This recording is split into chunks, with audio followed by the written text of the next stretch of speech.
ಪೂಜ್ಯಾಯ ರಾಘವೇಂದ್ರಾಯ ಸತ್ಯಧರ್ಮರತಾಯ ಚ ಭಜತಾಂ ಕಲ್ಪವೃಕ್ಷಾಯ ನಮತಾಂ ಕಾಮಧೇನುವೆ. ಕಲಿಯುಗ ಕಲ್ಪತರು ರಾಯರ ಪವಾಡಗಳು ವಾಟ್ಸಪ್ ಗುಂಪಿನ ತಮಗೆಲ್ಲರಿಗೂ ಈ ವಾರದ ಮತ್ತೊಂದು ಧ್ವನಿಮುದ್ರಿತ ಸಂಚಿಕೆಗೆ ಸ್ವಾಗತ ಸುಸ್ವಾಗತ. ಇಂದು ಮೃತ್ತಿಕೆ ಮದುವೆ ಮಾಡಿಸಿತು ಎಂಬ ಶೀರ್ಷಿಕೆಯ ಸಮಗ್ರ ವಿವರಗಳು ಇದೀಗ ನಿಮಗಾಗಿ. ಶ್ರೀ ರಾಯರ ಸವಾರಿಯು ಹಾವೇರಿ ಮಾರ್ಗವಾಗಿ ಗದಗ್ಗೆ ಚಿತ್ತೈಸಿತು.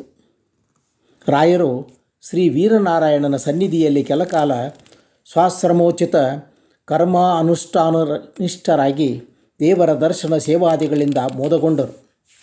ಗುರುಗಳ ದರ್ಶನ ಸೇವಾದಿಗಳಿಗೆ ಎಂದಿನಂತೆ ಇಲ್ಲಿಯೂ ಜನಜಂಗುಳಿಯೂ ನೆರೆಯುತ್ತಿತ್ತು. ಶ್ರೀಯವರ ಉಪದೇಶದಿಂದ ಸಹಸ್ರಾರು ಜನರು ಕೃತಾರ್ಥರಾಗುತ್ತಿದ್ದರು.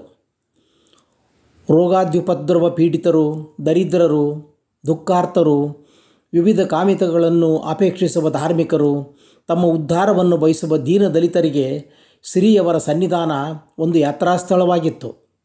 ರಾಯರ ಕರುಣೆ ಅನುಗ್ರಹಗಳಿಂದ ಸರ್ವರೂ ತಮ್ಮ ತಮ್ಮ ಇಷ್ಟಾರ್ಥಗಳನ್ನು ಹೊಂದಿ ಕೃತಾರ್ಥರಾಗಿ ನೂತನೋತ್ಸಾಹ ಸುಖಶಾಂತಿ ಸಮಾಧಾನಗಳನ್ನು ಪಡೆಯುತ್ತಿದ್ದರು. ರಾಯರಿಗೆ ಅಚ್ಚುಮೆಚ್ಚಾಗಿದ್ದ ರಾಮಚಂದ್ರ ಎಂಬ ಯುವಕ ಶ್ರೀಯವರ ದ್ವಾರಪಾಲಕನಾಗಿದ್ದನು. ಶ್ರೀಯವರಿಗೂ ಅವನಲ್ಲಿ ಒಂದು ಬಗೆಯ ವಾತ್ಸಲ್ಯವಿತ್ತು. ಗುರುರಾಜರು, ರಾಮಚಂದ್ರ ನಿನಗೇನು ಬೇಕು ಎಂದು ಕೇಳಿದಾಗಲೆಲ್ಲ ಅವನು, ಸ್ವಾಮಿ ತಮ್ಮ ಸೇವೆಯೊಂದೇ ಸಾಕು, ನನಗೆ ಮತ್ತೇನೂ ಬೇಡ ಎಂದು ಹೇಳುತ್ತಿದ್ದನು. ಒಂದು ದಿನ ಮೃತ್ತಿಕಾ ಶೌಚ ಅಂದರೆ ಕೆಮ್ಮಣ್ಣಿನಿಂದ ಕೈಕಾಲು ತೊಳೆದುಕೊಳ್ಳುವುದು ಮಾಡಿಕೊಳ್ಳುತ್ತಿರುವಾಗ ರಾಯರು ನಗುತ್ತಾ, ರಾಮಚಂದ್ರ ನಾವೆಷ್ಟು ಸಲ ಕೇಳಿದರೂ ನನಗೇನೂ ಬೇಡ ಎನ್ನುತ್ತಿದ್ದೀಯೆ. ಆದರೆ ಈ ದಿನ ನೀನು ನಮ್ಮಿಂದ ಏನಾದರೂ ಬೇಡಿ ಸ್ವೀಕರಿಸಲೇಬೇಕು ಎಂದರು. ಇತ್ತೀಚೆಗೆ ರಾಮಚಂದ್ರನಿಗೆ ವಿವಾಹವಾಗುವ ಅಭಿಲಾಷೆ ಉಂಟಾಗಿತ್ತು. ಇಂದು ಮತ್ತೆ ಗುರುಗಳು ಪ್ರಶ್ನಿಸಿದಾಗ ಅವನು, ಮಹಾಸ್ವಾಮಿ ತಾವು ಅನುಗ್ರಹ ಮಾಡುವುದಾದರೆ ಎಂದು ಅರ್ಧೋಕ್ತಿಯಲ್ಲಿ ಸುಮ್ಮನಾದಾಗ ರಾಯರು ಮಂದಹಾಸ ಬೀರಿ, ಕೇಳು ರಾಮಚಂದ್ರ ಎಂದು ಪ್ರೋತ್ಸಾಹಿಸಲು ರಾಮಚಂದ್ರನು ತಲೆ ತಗ್ಗಿಸಿ, ಸ್ವಾಮಿ ನನಗೆ ಮದುವೆಯಾಗಲು ಇಷ್ಟವಾಗಿದೆ, ದಯಮಾಡಿ ನನಗೆ ಲಗ್ನ ಮಾಡಿಸಬೇಕು ಎಂದು ಪ್ರಾರ್ಥಿಸಿದನು. ರಾಯರು ನಕ್ಕು, ರಾಮಚಂದ್ರ ನಿನ್ನ ಆಶೆ ಯುಕ್ತವಾಗಿದೆ, ಸಂತೋಷ. ನೀನು ಲಗ್ನ ಮಾಡಿಸಿರಿ ಎಂದು ಕೇಳುತ್ತಿರುವೆ. ಈಗ ನಮ್ಮ ಕೈಯಲ್ಲಿರುವುದು ಈ ಮೃತ್ತಿಕೆ ಮಾತ್ರ, ಬೇಕಾದರೆ ಇದನ್ನು ಕೊಡುತ್ತೇವೆ ಎಂದು ವಿನೋದವಾಗಿ ಹೇಳಿದರು. ಕೂಡಲೇ ರಾಮಚಂದ್ರನು ರಾಯರಿಗೆ ವಂದಿಸಿ, ಮಹಾಪ್ರಸಾದ ಗುರುವರ್ಯ, ಪ್ರಸನ್ನಚಿತ್ತರಾಗಿ ತಾವು ಏನು ಅನುಗ್ರಹಿಸಿದರೂ ಅದು ನನ್ನ ಭಾಗ್ಯ. ಅದರಿಂದಲೇ ನನ್ನ ಆಶೆಗಳೆಲ್ಲ ಪೂರೈಸುವುದೆಂದು ನಂಬಿದ್ದೇನೆ. ಮೃತ್ತಿಕೆಯನ್ನೇ ದಯಪಾಲಿಸೋಣವಾಗಲಿ ಎಂದು ತಾನು ಹೊದ್ದಿದ್ದ ವಸ್ತ್ರವನ್ನು ಮುಂದೊಡ್ಡಿದನು. ಅವನ ಪರಿಪಕ್ವ ಭಕ್ತಿ, ಪರಿಶುದ್ಧ ಮನಸ್ಸುಗಳನ್ನು ಕಂಡು ರಾಯರಿಗೆ ಪರಮಾನಂದವಾಯಿತು. ಶ್ರೀಯವರು ರಾಮಚಂದ್ರನ ಉಡಿಗೆ 3 ಬೊಗಸೆ ಮೃತ್ತಿಕೆಯನ್ನು ಹಾಕಿ, ರಾಮಚಂದ್ರ ನಿನ್ನ ಭಕ್ತಿಗೆ ಮೆಚ್ಚಿದ್ದೇವೆ, ಭಕ್ತಿಯಿಂದ ಇದನ್ನು ಸ್ವೀಕರಿಸು, ಇದೇ ನಿನಗೆ ಮದುವೆ ಮಾಡಿಸುವುದು ಎಂದು ಆಜ್ಞಾಪಿಸಿದರು. ಸಂತಸದಿಂದ ರಾಮಚಂದ್ರನು ಗುರುಗಳ ಪಾದಸ್ಪರ್ಶ ಮಾಡಿ, ಧನ್ಯನಾದೆ ಗುರುದೇವ, ಹಾಗಾದರೆ ನಾನು ಲಗ್ನಕ್ಕೆ ಹೊರಡಲೇ ಎಂದು ಪ್ರಶ್ನಿಸಿದ. ಗುರುಗಳು ನಗುತ್ತಾ, ಶುಭಸ್ಯ ಶೀಘ್ರಂ, ಹೋಗಿ ಬಾ, ನಿನಗೆ ಮಂಗಳವಾಗಲಿ. ಲಗ್ನವಾದ ಮೇಲೆ ಪತ್ನಿ ಸಹಿತನಾಗಿ ಬಂದು ಆಶೀರ್ವಾದ ಪಡೆ. ಈಗ ನಿನ್ನ ವಿವಾಹಕ್ಕಾಗಿ ಈ ಫಲಮಂತ್ರಾಕ್ಷತೆಯನ್ನು ಸ್ವೀಕರಿಸು ಎಂದು ಫಲಮಂತ್ರಾಕ್ಷತೆಯ ತಟ್ಟೆಯನ್ನು ತರಿಸಿ ಪೂರ್ಣ ಫಲ ಮಂತ್ರಾಕ್ಷತೆಗಳನ್ನಿತ್ತು ಹರಸಿ ಕಳುಹಿಸಿದರು. ರಾಯರ ಅನುಗ್ರಹವನ್ನು ಪಡೆದ ರಾಮಚಂದ್ರ ತನ್ನ ಊರಿನ ಕಡೆಗೆ ಪ್ರಯಾಣ ಬೆಳೆಸಿದ. ಕಾಲು ನಡಿಗೆಯಿಂದ ಪ್ರಯಾಣ ಮಾಡುತ್ತಿದ್ದ ಅವನು ಒಂದು ದಿನ ರಾತ್ರಿ ಒಂದು ಗ್ರಾಮವನ್ನು ತಲುಪಿದ. ರಾತ್ರಿ ಕಳೆಯಲು ಎಲ್ಲಿ ವಿಶ್ರಮಿಸುವುದೆಂದು ಯೋಚಿಸುತ್ತಿರುವಾಗ ಅವನಿಗೆ ಹತ್ತಿರದಲ್ಲಿದ್ದ ಒಂದು ವಿಶಾಲ ಗ್ರಹ ಗೋಚರಿಸಿತು. ಅತ್ತ ನಡೆದ ರಾಮಚಂದ್ರ ರಾತ್ರಿಯಾದ್ದರಿಂದ ಮನೆಯ ಗೃಹಸ್ಥರನ್ನು ಎಬ್ಬಿಸುವುದು ಯುಕ್ತವಲ್ಲವೆಂದು ಭಾವಿಸಿ ಮನೆಯ ಮುಖ್ಯದ್ವಾರದ ವಿಸ್ತಾರವಾದ ಜಗಲಿಯನ್ನು ನೋಡಿ ಮುಖ್ಯದ್ವಾರದ ಬಾಗಿಲಿನ ಹೊಸ್ತಿಲಿನ ಮೇಲೆ ತನ್ನ ಗಂಟನ್ನಿಟ್ಟು ತಲೆ ಕೊಟ್ಟು ಮಲಗಿದ. ಪ್ರಯಾಣದ ಆಯಾಸದಿಂದ ಬಳಲಿದ ಅವನಿಗೆ ಮಲಗಿದೊಡನೆಯೇ ನಿದ್ರೆ ಬಂದಿತು. ಅಪರಾತ್ರಿಯಲ್ಲಿ ಅವನನ್ನು ಯಾರೋ ಕರೆಯುತ್ತಿರುವಂತೆ ಭಾಸವಾಗಿ ತಟ್ಟನೆ ಎದ್ದು ಕುಳಿತು ಸುತ್ತ ನಿರೀಕ್ಷಿಸಿದ. ಆಗ ಅವನು ಒಂದು ದೃಶ್ಯವನ್ನು ಕಂಡು ಹೆದರಿ ನಡುಗ ಹತ್ತಿದ. ಜಗಲಿಯ ಕೆಳಗೆ ಅಕರಾಳ ವಿಕರಾಳ ರೂಪದ ಒಂದು ಬ್ರಹ್ಮರಾಕ್ಷಸ ಅಂತರಾಳದಲ್ಲಿ ನಿಂತು, ಏ ಬ್ರಾಹ್ಮಣ ದಾರಿ ಬಿಡು ಎಂದು ಗರ್ಜಿಸುತ್ತಿದೆ. ಏನು ಮಾಡಲು ತೋಚದೆ ರಾಮಚಂದ್ರ ಮನಸ್ಸಿನಲ್ಲಿ ಗುರುರಾಯರನ್ನು ಸ್ಮರಿಸಿ ಕಾಪಾಡಿ ಗುರುಗಳೇ ಎಂದು ಪ್ರಾರ್ಥಿಸಿದ. ಗುರುಗಳ ನಾಮಸ್ಮರಣೆ ಅವನಲ್ಲಿ ಒಂದು ಬಗೆಯ ಧೈರ್ಯ ಶಕ್ತಿಗಳನ್ನು ಹುಟ್ಟಿಸಿತು. ಧೈರ್ಯ ವಹಿಸಿ ಬ್ರಹ್ಮರಾಕ್ಷಸನತ್ತ ನೋಡುತ್ತಿರುವಾಗ ಅದು ಎಲ್ಲವೋ ಬ್ರಾಹ್ಮಣ, ಹೇಳಿದ್ದು ಕೇಳಿಸಲಿಲ್ಲವೇ, ನನಗೆ ದಾರಿ ಬಿಡು ಎಂದಿತು. ಗುರುನಾಮ ಜಪ ಮಾಡುತ್ತಾ ರಾಮಚಂದ್ರ ಕೇಳಿದ, ನೀನಾರು, ನಿನಗೇಕೆ ದಾರಿ ಕೊಡಬೇಕು? ಓಹೋ, ನನ್ನನ್ನೇ ಪ್ರಶ್ನಿಸುವಷ್ಟು ಧೈರ್ಯವೇ ನಿನಗೆ? ನಾನು ಯಾರಾದರೇನು, ಒಳಗೆ ಹೋಗಲು ದಾರಿ ಬಿಡು ಎಂದು ಬ್ರಹ್ಮರಾಕ್ಷಸ ಗರ್ಜಿಸಿತು. ನೀನೇಕೆ ಒಳಗೆ ಹೋಗಬೇಕು, ಅದನ್ನು ಮೊದಲು ತಿಳಿಸು ಎಂದು ರಾಮಚಂದ್ರ. ನೀನೊಳ್ಳೆ ಹಠಮಾರಿ ಬ್ರಾಹ್ಮಣ, ಕೇಳು, ಈ ಮನೆಯ ಯಜಮಾನನಿಗೆ ಈಗ ಪುತ್ರನೊಬ್ಬನು ಜನಿಸಲಿದ್ದಾನೆ. ಆ ಶಿಶುವನ್ನು ನಾನು ಬಲಿ ತೆಗೆದುಕೊಳ್ಳಬೇಕು, ಗೊತ್ತಾಯಿತೇ ಎಂದಿತು ಬ್ರಹ್ಮರಾಕ್ಷಸ. ರಾಮಚಂದ್ರ ಅಚ್ಚರಿಯಿಂದ, ಏನಂದೆ?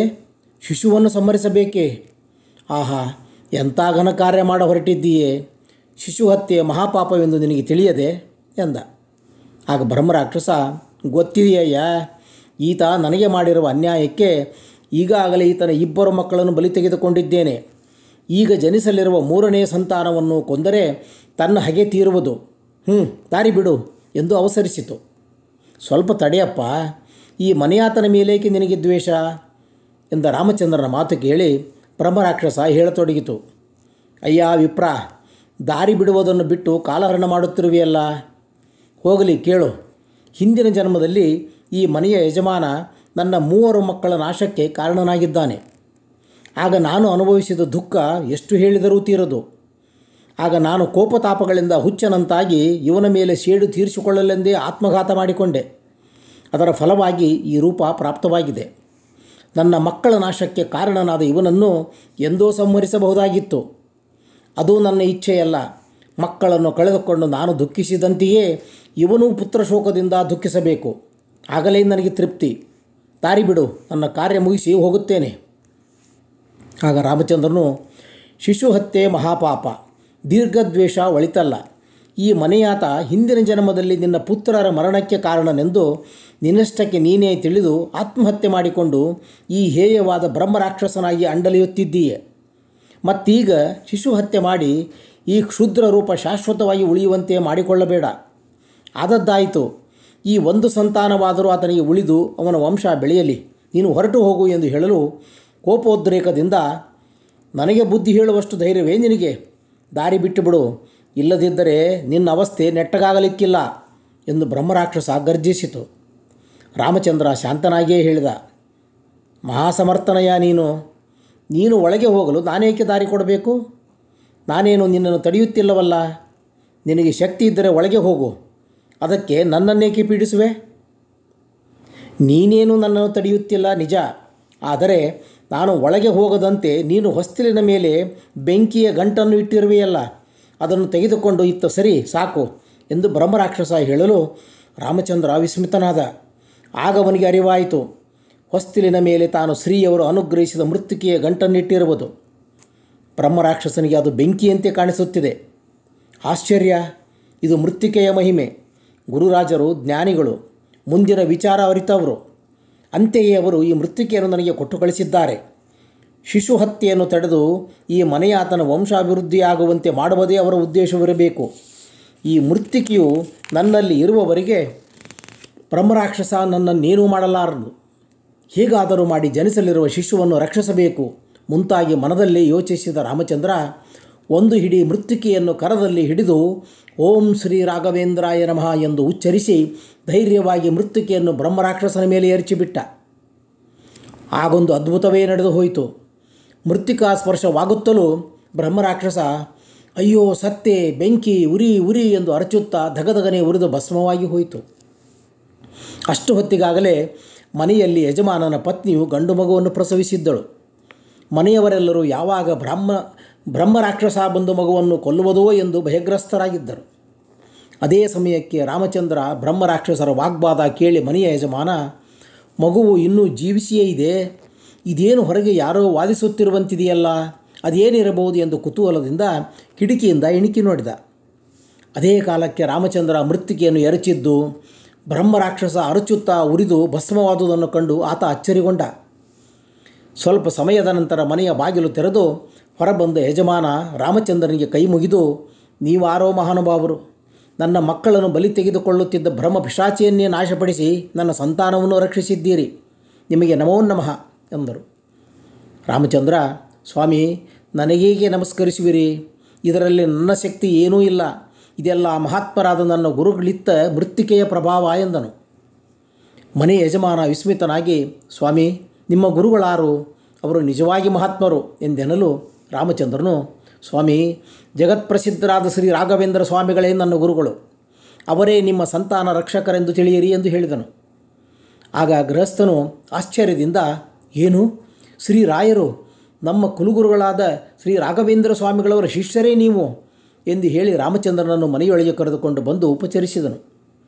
ರಾಮಚಂದ್ರನು ಸುಖವಾಗಿ ಮಲಗಿ ನಿದ್ರಿಸುತ್ತಿರುವ ಗಂಡು ಶಿಶುವನ್ನು ಕಂಡು, ಆಹಾ, ಗುರುಗಳು ನನ್ನಿಂದ ಇಂಥ ಒಂದು ಜೀವ ಉಳಿಸಿದ ಕೀರ್ತಿ ನೀಡಿದರು ಎಂದು ಮನದಲ್ಲೇ ಆನಂದಿಸಿದನು.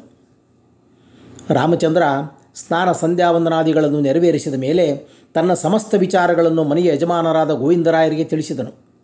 ಅದನ್ನು ಆಲಿಸಿದ ಗೋವಿಂದರಾಯರು ಗುರುಗಳ ಮಹಾಮಹಿಮೆಯನ್ನು ಕೊಂಡಾಡಿದರು ಮತ್ತು ರಾಮಚಂದ್ರನು ವಿವಾಹಕ್ಕಾಗಿ ಹೊರಟಿರುವ ವಿಷಯ ತಿಳಿದು ಕುಲಗೋತ್ರಗಳನ್ನು ಕೇಳಿ ಅರಿತು ಸಂತೋಷದಿಂದ ಹೀಗೆ ಹೇಳಿದರು, ನೋಡಿ, ನಮ್ಮ ಗುರುಗಳು ಭೂತ ಭವಿಷ್ಯದ್ವರ್ತಮಾನಗಳನ್ನು ಅರಿತ ಜ್ಞಾನಿಗಳು. ಅವರು ನಮ್ಮ ವಂಶದ ಕುಡಿಯನ್ನು ರಕ್ಷಿಸಿ ನಿಮ್ಮ ವಿವಾಹವೂ ಆಗುವಂತೆ ಅನುಗ್ರಹಿಸಿದ್ದಾರೆಂದೇ ನಾನು ಭಾವಿಸುತ್ತೇನೆ. ಗಂಡನನ್ನು ಕಳೆದುಕೊಂಡ ಒಬ್ಬ ಅಕ್ಕ ನನಗಿದ್ದಾಳೆ. ಅವಳಿಗೆ ವಿವಾಹ ಯೋಗ್ಯಳಾದ ಮಗಳಿದ್ದಾಳೆ. ನೀವು ಒಪ್ಪುವುದಾದರೆ ನನ್ನ ಸೋದರ ಸೊಸೆಯನ್ನು, ಅಂದರೆ ನನ್ನ ಅಕ್ಕನ ಮಗಳನ್ನು ನಿಮಗೆ ಕೊಟ್ಟು ವಿವಾಹ ಮಾಡಿಸುತ್ತೇನೆ.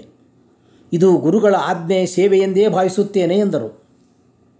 ರಾಮಚಂದ್ರನಿಗೆ ಅವರ ಮಾತು ಕೇಳಿ ಬಹು ಸಂತೋಷವಾಯಿತು. ಅವನು, ಸ್ವಾಮಿ ಗೋವಿಂದರಾಯರೇ, ನಿಮ್ಮದು ದೊಡ್ಡ ಮನಸ್ಸು. ನಾನೊಬ್ಬ ಅನಾಥ, ನನಗೆ ಆಸ್ತಿ ಪಾಸ್ತಿ ಬಂಧು ಬಳಗ ಏನೂ ಇಲ್ಲ.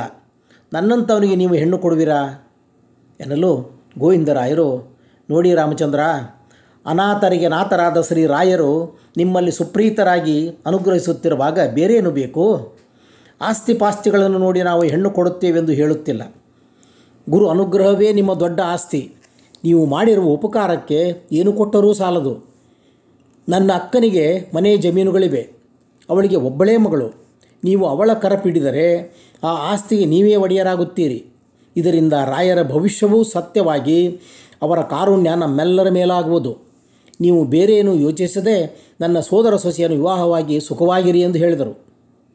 ರಾಮಚಂದ್ರ ಇದೆಲ್ಲ ಗುರುಗಳ ಅನುಗ್ರಹವೆಂದು ನೆನೆಯುತ್ತಾ ಸಂತೋಷದಿಂದ ವಿವಾಹಕ್ಕೆ ತನ್ನ ಸಮ್ಮತಿ ಸೂಚಿಸಿದ. ಕೆಲ ದಿನಗಳಲ್ಲಿಯೇ ಒಂದು ಶುಭ ಮುಹೂರ್ತದಲ್ಲಿ ರಾಮಚಂದ್ರನಿಗೆ ಸೋದರ ಸೊಸೆಯನ್ನು ಕೊಟ್ಟು ಗೋವಿಂದರಾಯರು ವಿವಾಹ ಮಾಡಿದರು. ಕೆಲ ಕಾಲವಾದ ಮೇಲೆ ರಾಮಚಂದ್ರನು ಪತ್ನಿ ಸಮೇತನಾಗಿ ಹುಬ್ಬಳ್ಳಿಯಲ್ಲಿ ಬಿಡಾರ ಮಾಡಿದ ಶ್ರೀ ರಾಯರ ದರ್ಶನ ಮಾಡಿ ಸಮಸ್ತ ವಿಚಾರವನ್ನು ವಿಜ್ಞಾಪಿಸಿದ. ಮಠದ ಜನರು ರಾಯರ ಅಗಾಧ ಮಹಿಮೆ, ಅವರಿತ್ತ ಮೃತ್ತಿಕೆಯು ಮದುವೆ ಮಾಡಿಸಿದ ವೈಚಿತ್ರ್ಯಾದಿಗಳನ್ನು ಮನಸಾರ ಹೊಗಳಿದರು. ರಾಮಚಂದ್ರ ಮಡದಿಯೊಡನೆ ಗುರುಗಳಿಗೆ ಪಾದಪೂಜೆ ಮಾಡಿ ಮಂತ್ರಮುದ್ರಾಧಾರಣೆ ಫಲಮಂತ್ರಾಕ್ಷತೆ ಪಡೆದು ಊರಿಗೆ ಹಿಂದಿರುಗಿ ಬಹುಕಾಲ ದಾಂಪತ್ಯ ಜೀವನವನ್ನು ನಡೆಸಿ ಸುಖದಿಂದ ಬಾಳಿದನು. ಇಲ್ಲಿಗೆ ಈ ಸಂಚಿಕೆ ಮುಕ್ತಾಯ.